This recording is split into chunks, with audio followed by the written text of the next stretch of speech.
pretty That's GTOs pretty right there. too. Yeah. I always liked the GTOs. I do too, and There's a I've lot. always liked that body style There's too. a lot of them. Mm-hmm.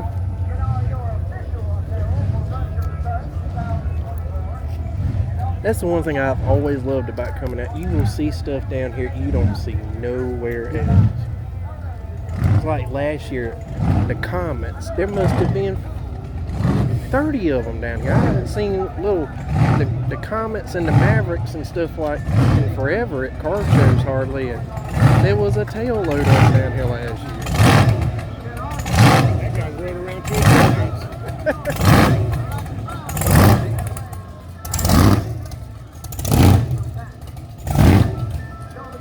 It's about like riding in a go-kart.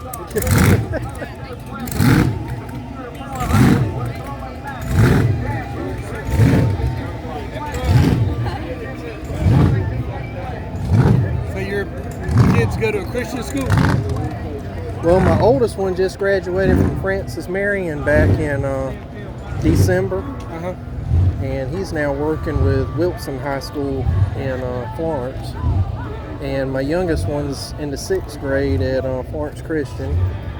He was in public school, but it just started getting bad. I where did he the was same at. thing. When they went to middle school, I pulled both my kids out, put them in Wake Christian Academy in Raleigh. And it wasn't as much as the kids as it was the teaching staff. It just, the stuff they were nitpicking on, it just was ridiculous. What pissed me off was the parents. I found that if you put your kids in a school where everybody was paying $5,000 a year for education, they all cared because it was coming out of their pocket. Where we're at now, it's just like a total different environment to where he was at 2 years ago. I told my wife, I said, Lord, work it out where we can afford it. Oh yeah. And we ain't never looked back. Oh, The best decision we ever made. You ain't lying, because I was like, oh man, how am I going to do this? And I said, both my kids were straight A students. I was like, they requested to be moved because it was becoming such a problem. My son went into the locker room and this big boy was being picked on by 3 kids. And Alex just always felt bad for the underdog, and Alex is a short little guy, but he's a scrapper. I mean, He laid into them boys, and I mean, they had bloodied the other boy. He beat the shit out of all 3 of them. And then I got the call from the principal office, of course. I said, what's the problem? My son's been in a fight. I said, all right, who threw the first punch? Well, it's kind of special. The other 3 did threw the first punch on a big boy. They were beating him up in the locker room. Alex came in, and they wouldn't leave him alone. And so Alex stepped in. I said, did Alex hurt? They said, nope. I said, he done a good thing. I said, do I need to come pick him up? He said, nope. He said, we're not suspending Alex. He said, just want to let you know there was a problem and there'll be a note coming home, blah, blah, blah. I said, well, I think I'm going to take him out for ice cream. Well, I mean, like when the year I like the AMXs too. like the last year we had Emerson where we had him at.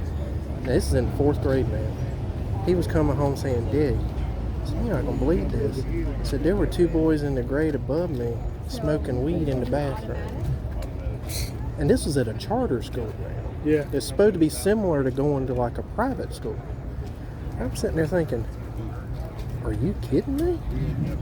5th graders smoking pot. Well, I mean, the kids got in trouble, but they didn't get suspended. You would have thought they would have brought some kind of something in to ask the parents, well, where'd the kids get the pot from? You know? But I mean, I was just like blown away. I just couldn't believe it. It's an old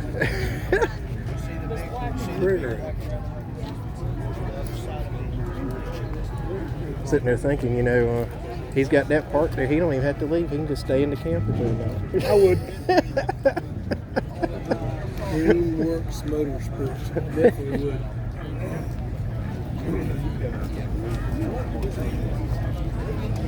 I had this guy in this gorgeous. It was a Pro Touring Buick Riviera. It kind of reminded me of the one like Patrick Swayze drove in Roadhouse. Right. Pearl white with black interior. God knows that thing was gorgeous. He passed me. I was doing 70. I know he had to be doing close to 80 in that thing. I was like, good Lord, dude.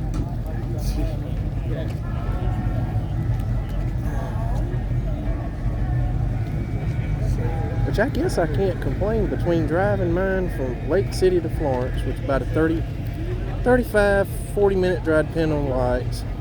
And then driving from Florence to here, it only drunk a half a tank of gas. And that was booking it. I mean, I didn't book it Tuesday driving it half a back. tank. The first half of the tank, I get great mileage. I mean, Like once you get to the half, it's like when I get to a quarter, I'm looking for a station because it's that quick. well, that's what my dad always told me I like when the we. flat mat look. That's what my dad always told me when he got that car. He said, "Now I'm just telling you." He said, "If you happen to be driving it and I'm not in it," he said, "when that car gets to a quarter of a tank," he said, "you need to find a gas station." Yeah. Now he'd probably kill me because I've driven it slightly in between empty and a quarter sometimes, but I've noticed how the fuel pickup is in that thing too. The way that tank sits flat in the bottom of the trunk back there, the gas needle will play with your mind sometimes. Yeah. Depending on once you get leveled out speed wise, it's like you'll start seeing the needle sit where it's supposed to. But like when you give it the gas, the needle will go the other way.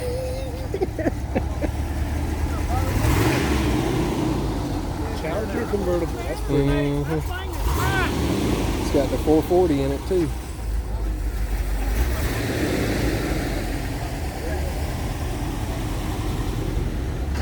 That's pretty right there, that little pickup truck.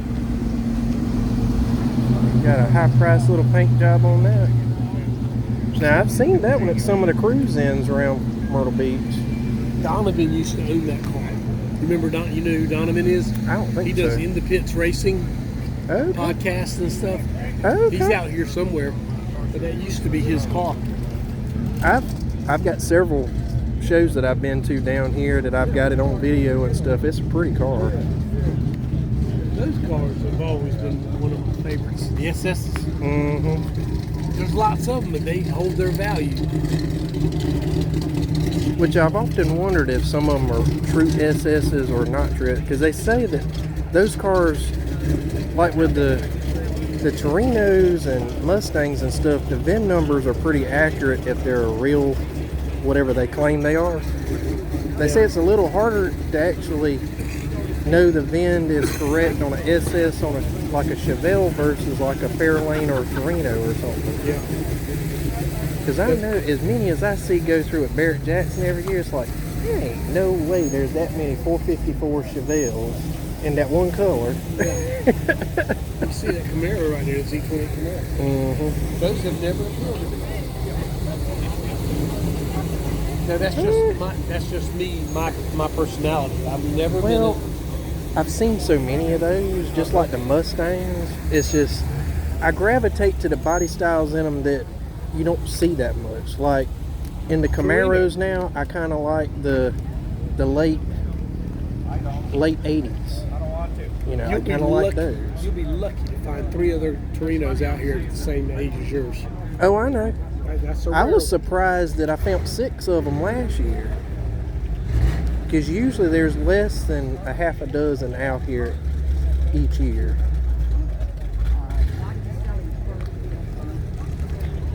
Some guys brought their stuff down and don't plan on doing nothing with it until tomorrow. I guess not. I guess I'm different. You know, when I come down, I want it. You know, I want people to look at it. Get your money's worth. Exactly.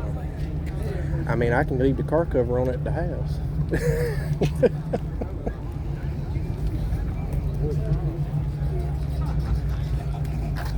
And I've started kind of gravitating to them little Novas and stuff now too, the little Chevy 2s. You and don't stuff. see that style very much. You see don't? the other one, the one that's across from us where we're parked. See a lot like that, even though not a whole lot. No. That is an older one there. The guy I went to college with, his dad had one, and they always called it Barney because of the color he painted it. It was like a Barney purple. But he had put a 383 stroker up under the hood in that thing. He had the most trouble with finding a rear end to go in it where the tires wouldn't rub under the fender wells because he wasn't wanting to have to cut and tub it and everything.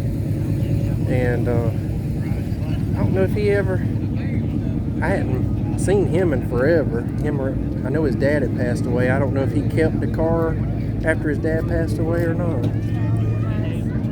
And then when I was going to Florence starting the tech, the guy that we went to college with had one of those. It wasn't the SS in it, but same exact color, cow hood, everything. His had the 396 in it.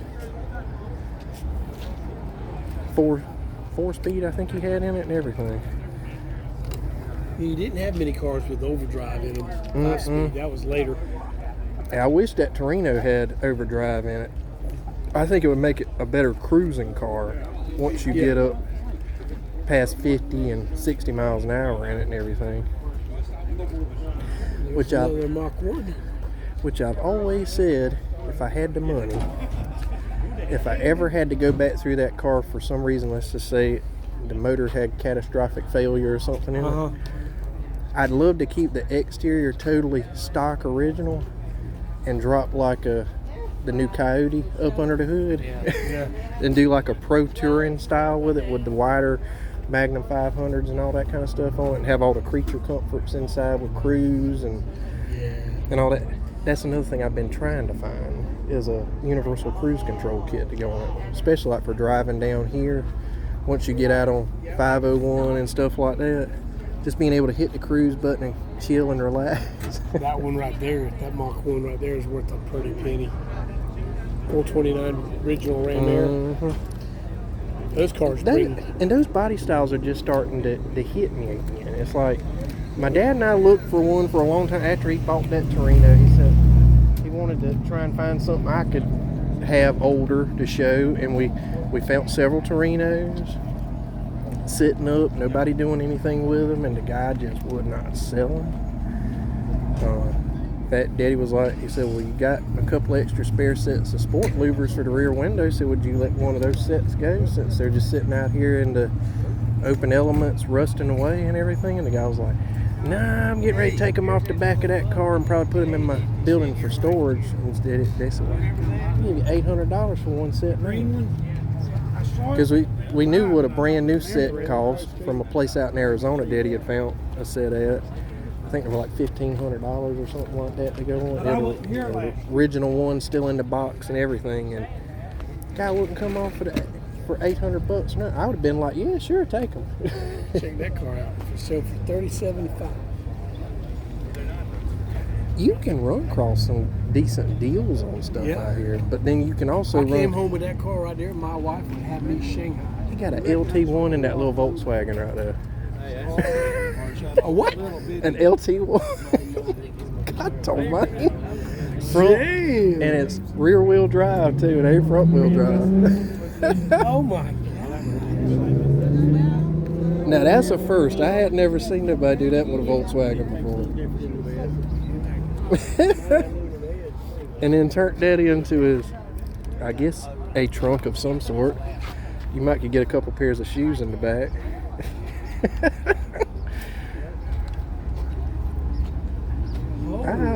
I would hate to mess with Dad at a stoplight.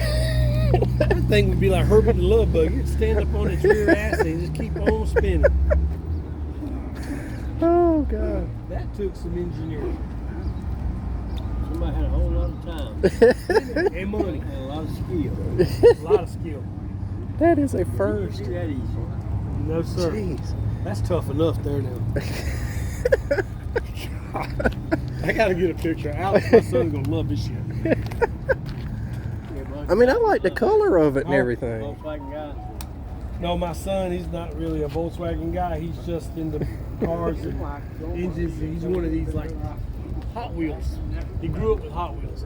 Big engines hanging out of the front of the car that are obnoxious. So he'll appreciate this kind of stuff.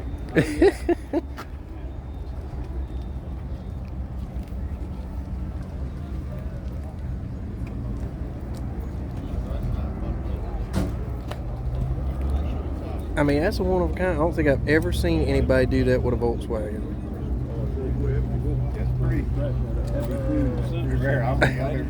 I've never seen anyone take the trunk and actually put a motor in one before. I mean, that's pretty innovative right there. I mean, I've seen Dave Kendig on like Bitch and Rides do some neat stuff with Volkswagens and stuff like that, but I've never seen him take one and customize it quite like that. Yeah. Darn, that's a trip right there. I'd like to see that thing take off. I bet it would stand up. I'm surprised he didn't have a little wheelie bar on the back of it. Well, it depends on what kind of rear end it's got. Well, that's true too.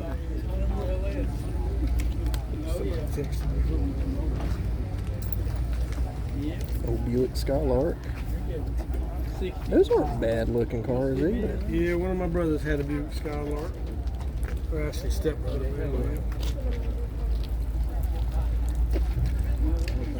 Old Ford Fairlanes. The country sedan. There was one at one of the last car shows I went to last year, a red and white one of those. Guy had the Coyote 5-liter up under the hood on it and everything. He had done it like a pro touring style with it. You talking about, God, that was a gorgeous car. Oh my Lord. He won best of show with it. I was like, Thank y'all. I said, because I didn't have my Torino at that particular one, and I was like, I very rarely see who ends up winning these shows. They usually post it online. God, that's pretty right there too. Just a paint job alone on it. Yeah, it's a gorgeous car. That's not bad either. I like when they do the red wall tires on them too, like that. Oh yeah, the red.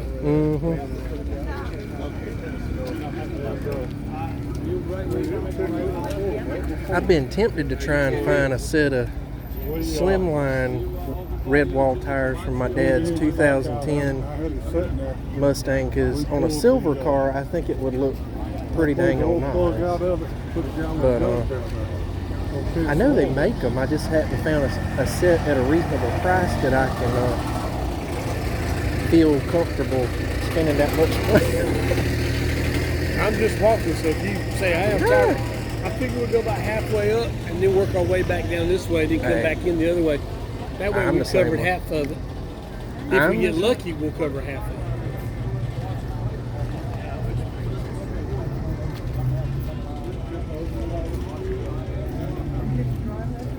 A buddy of mine has a GT. You might have seen it, the GT 500 like that. It's up in North Myrtle Beach. License plate, it's a trigger. I know the one you're talking about. I've seen his at some of the cruise-ins and shows y'all done and everything. Well, he dodged a lot of the cruise-ins and shows for a while. His son committed suicide. Oh, well, his son had issues. But, still though, you hate to hear stuff not like that. drug issues and stuff. Just born with issues. I understand. They destroyed him and his wife. Well, I mean, you lose a kid before you go as a parent. I mean, that would tear any parent up. I'm sorry. I mean, I wouldn't know how to act if I lost one of mine. I'd come out of it on the other side, but for a while I'd go nuts. Yeah. I'd be hard to keep up with.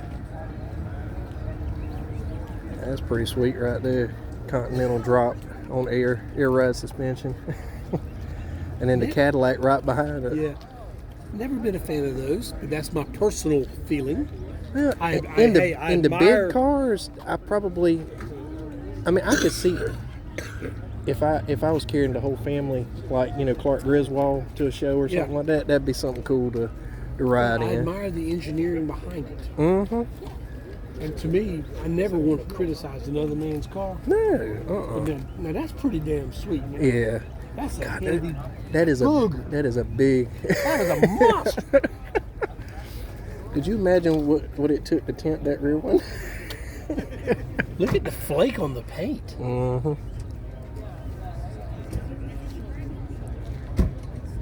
Lead sleds.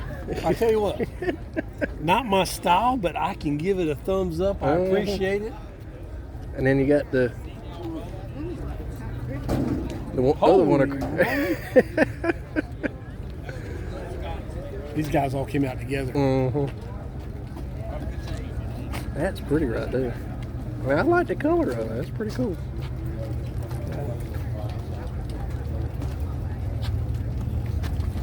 And some of the rims they make now, that are so wide, they actually incorporate the white wall into the rim. Yeah. You think it's actually part of the tire, but it's actually part of the rim. Yeah. That thing There was one that Dave Kendig did. It was a Buick, that blue one that he did that time on Bitchin' Rides. Blue suede shoes, I think they called it, or something like that. I'm And not sure. the rims that he had specially designed for it had a white wall incorporated into the tire, which I thought was pretty doggone neat. I said, all you gotta do is wax those white walls. I said, you ain't gotta worry about putting bleach white on them, trying to clean them and stuff like that.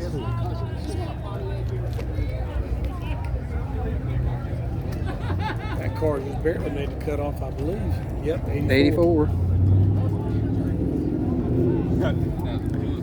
Yeah, like my little 92 Fox body I used to have, I could have probably got away with getting it in the show because a lot of people, other than the steering wheel in it, knowing that it had an airbag in it, Yeah.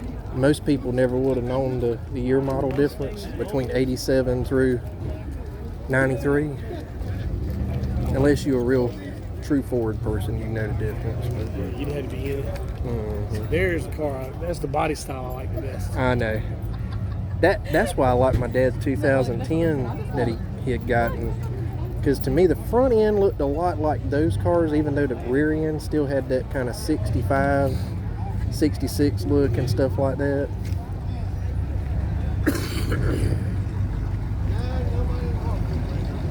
But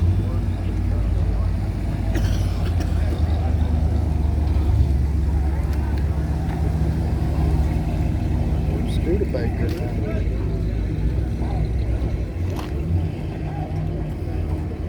That's pretty right there, that El Camino. Is that El Camino? Mm-hmm. Yep.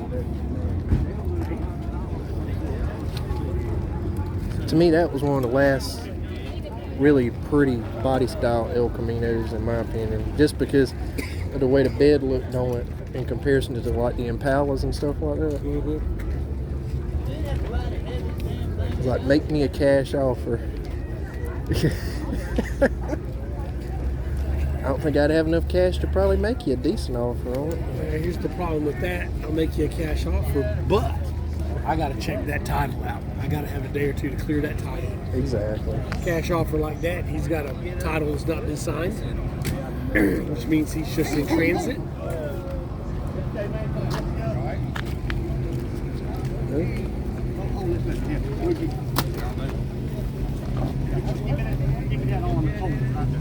When you get ready, we're ready. I'm ready.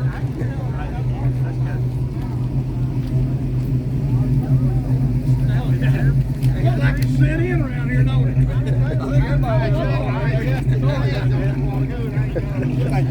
Bless his heart. It'll be us one day. I know. I like the color on that one right there. That kind of a teal blue color. Cougar. I don't know if that's an 11. Bobby signs. He's a friend of mine on Facebook. He works over at Auto Conway. He plays on 501. I know the one you're talking about. They call him Mustang Bobby. He has a blue one like that that is just cherry. Everything about it is perfect. That's pretty right there. That's something you don't see very often either, the Cougars The anymore. old Cougar. I like that body style. Yep. Oh, I do too. Especially with the hideaway headlights on them and stuff like that. That's the one thing I wish that Torino had was the hideaway headlights in the front and everything.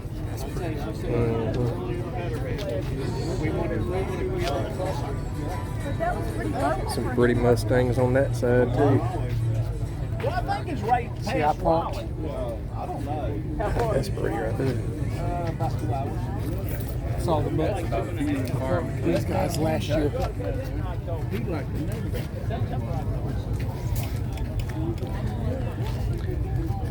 Now, out of the Shelby Mustangs, that's probably my favorite body style in those. Yep.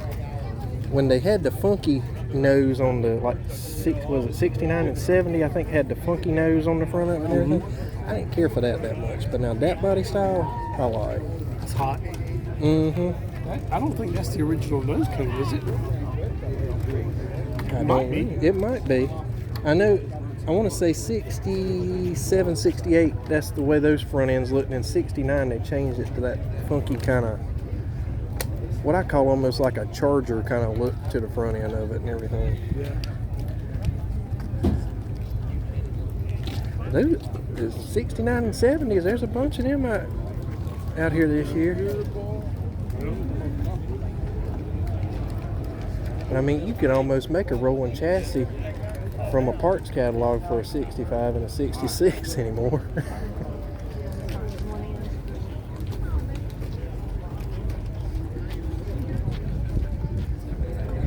Guarantee you hit a bump in that thing, you'd never feel it. A speed bump or anything else.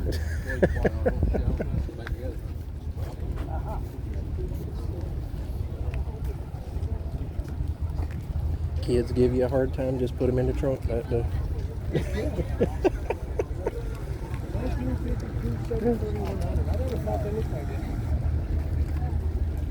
That's just interesting. Mm-hmm. And what's really interesting is the owners of the vehicles that are sitting there in the group. Mm-hmm. They taken old cars like that, engineered them to be something they're into, and made it their own special, which I like. Oh yeah. Now, that car will never go back to its original capabilities. No. I like that one. Yeah, those are pretty. Have you seen the new 2025 that's coming out? Dodge? No. The Dodge Charger is now a two-door coupe now for $25. Ooh. But the only drawback is, now see, that was my gravitation when I was growing up. Yeah. My first one I got right out of high school, I think 98. Or was it 95? I think mine was 5 years old when I got it. It was a 92, so that would have been about 97 or something. But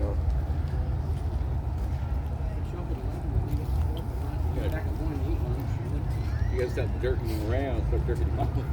But the new Charger, the only thing I don't like about it, if you get the Daytona edition, it's all electric. It's supposed to be 675 horsepower, all-wheel drive with the batteries. Now, granted, this Joker weighs 5,200 pounds. 5,200 pounds.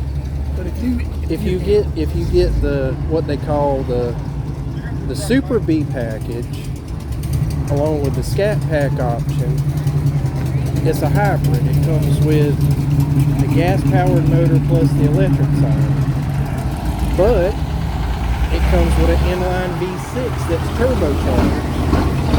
It's supposed to have 550 horsepower, and I'm sitting there thinking, have y'all really had a lot of Mopar fans give input in on what you redesigned here? I mean, as for the body of it, gorgeous car. I'm so happy they went back to a two-door coupe in it. But I still think they should have made an option to have a V8 Hemi up under it. At least give the people the option to choose if they wanted all electric, a V8, or a V6. Well, tell me this though: if you got an all electric, not a hybrid, just all electric, 600 some horsepower, I understand that. But let's say you throttle down on that thing and you run from point A to point B, hammered down. How long does that your charge last? Well, they said in the promo video that I watched on YouTube, max charge mileage capacity is 250 miles. That's it. Then you got to recharge. And that's running very conservatively. That's running on the conservatively.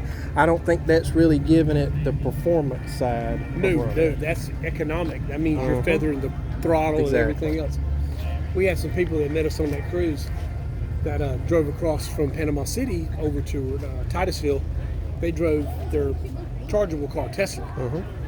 They had to stop 3 times, charge. The problem they had was finding charging stations. See, my oldest son, that's what he's wanting to get, is a Tesla. And I told him, I said, son, I don't have a problem with you getting an all-electric car. I said, but you got to think from a feasibility standpoint. I said, around Florence, I said, you're fine. There's plenty of charging stations.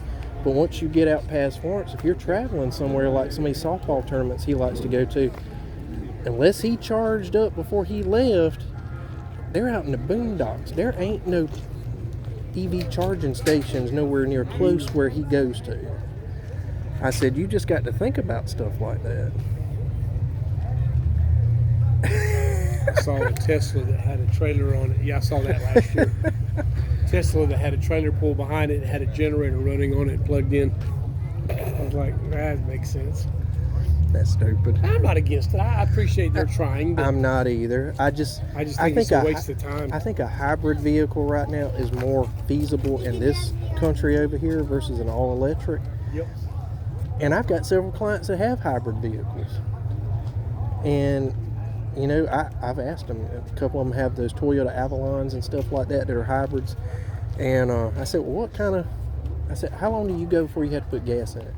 He said, I said, just driving around town, I said, I can go almost 2 to 2.5 weeks before I have to put gas in it. Yeah. He said, now if we go traveling, he said, last time we went to Orlando, he said, I think I filled up once, down and back, which wasn't bad. Because once you get up to a cruising speed, it has a EV button that you can hit to actually turn the motor off and just run straight off the electric if you want to. So, my Avalon is a V6, but it's a straight V6, no hybrid, no nothing. And we took it down to Orlando before we caught the boat. And I left with the full tank all the way up the neck. I filled up one time below Jacksonville. And then I filled up before we went on the cruise just so I'd have the full tank. And then I filled it up one time on the way back. And it gets incredible gas mileage. yeah, my wife's got a Hyundai Santa Fe, and last year, the last time we went to Orlando, we went to SeaWorld to do the Discovery Cove stuff and everything. And, oh, there's one. There he is. I've got the 429 in that one. That's a 70. And the only way you can tell the difference is where they put the Cobra emblems on the side. And that's pretty much it. On the 70, they'll put it at the bottom down there where mine would be at the quarter panel on the back. But I think we filled up, when I left Florence, we filled up. I don't think we filled up again until we got ready to leave to come back to Florence from Orlando. I think her little fuel gauge thing was reading 36, 37 miles to the gallon or something like that. Because she keeps talking about wanting to get the bigger Hyundai Palisade. I said, we don't need that.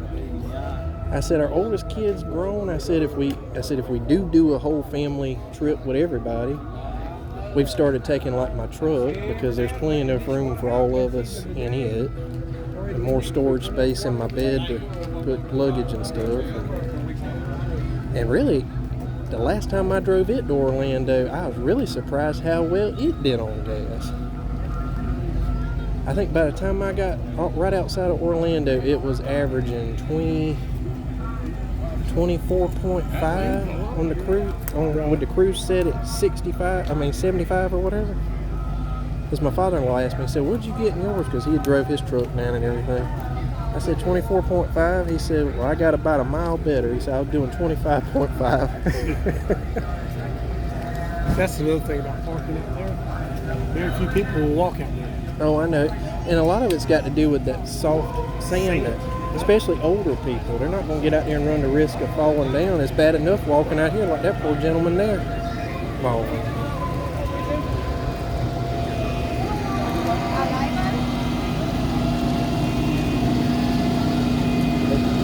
We go back by the cars and sit down since we're right here. ain't that true? Then we'll do the other quarter. It's all original right there. Yeah. Which honestly don't look bad for an all original car. No, it needs some major body work. Yeah, You look around, all the moldings are rusty. I know. And depending on where the car's from and stuff like that. That one says South Carolina, but you don't know if it was originally from South Carolina or not.